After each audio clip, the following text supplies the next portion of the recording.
The Martin family has been in the meat business in Nelson for over 100 years, initially as butchers, then breeding beef and registered seed stock cattle.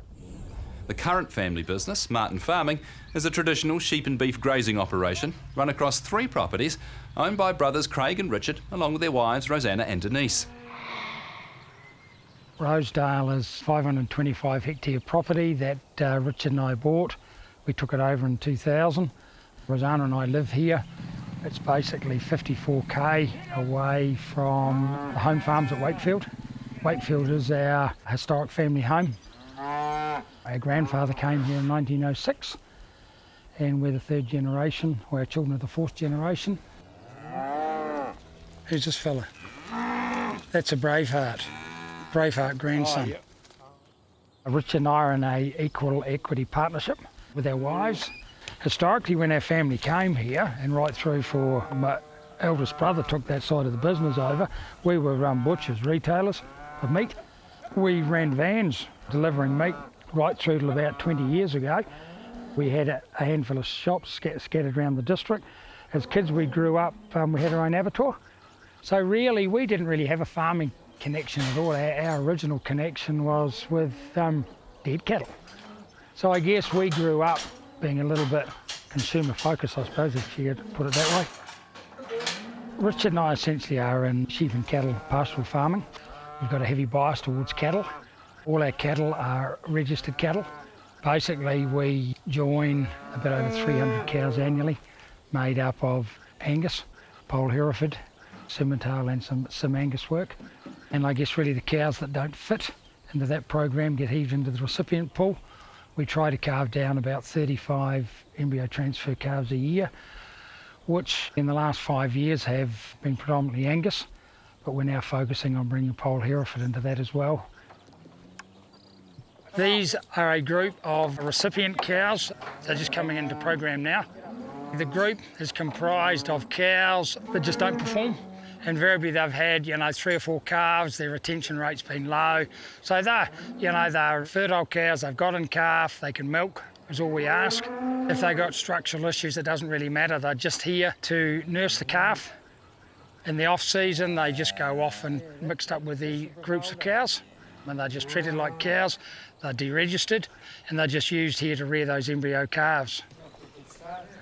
The ETs in there are predominantly Angus, with a handful of Poll Hereford calves.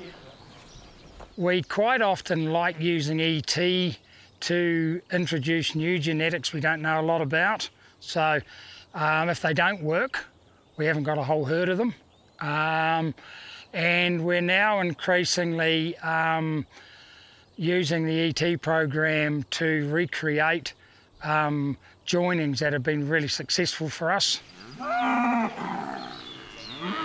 These are a group of essentially Sim Angus cows. By Sim Angus we mean Simmental Red Angus cross. The Simmental cows are purebred registered cows, and Red Angus are exactly that. They're Angus in every regard of their black cousins, but they are red, so it is simply a phenotypic colour issue.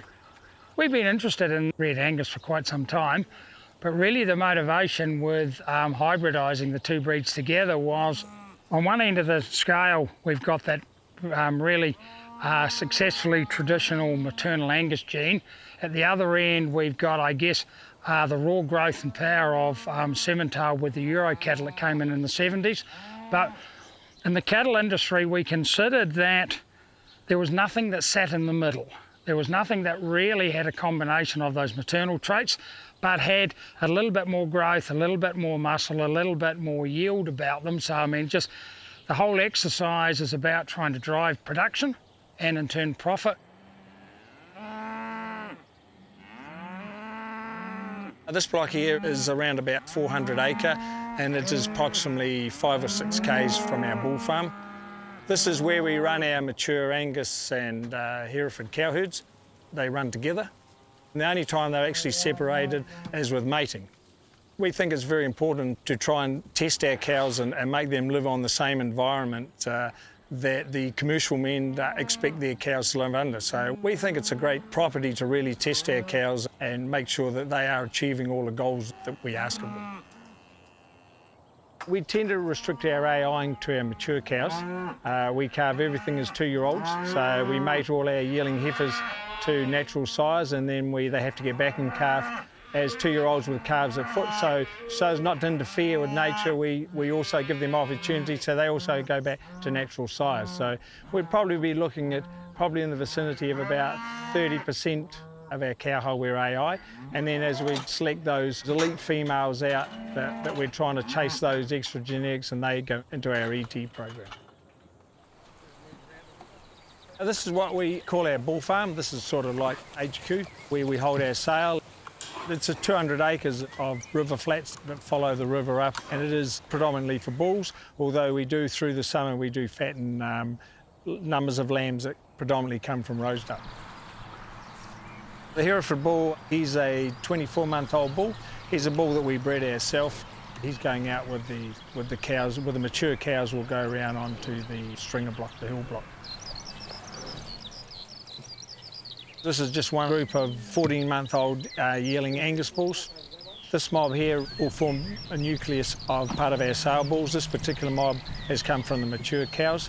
We are very carcass-orientated people. We see a place for all the breeds that we have, and it is obviously well scientific fact about the benefits of crossbreeding. With regard to fertility, we feel we are making great progress there. We have no difficulty getting at 2-year-olds in calf, and we're getting great conceptions rate of those getting back in calf as well. And from that, we're getting some great females that are coming through in our younger progeny.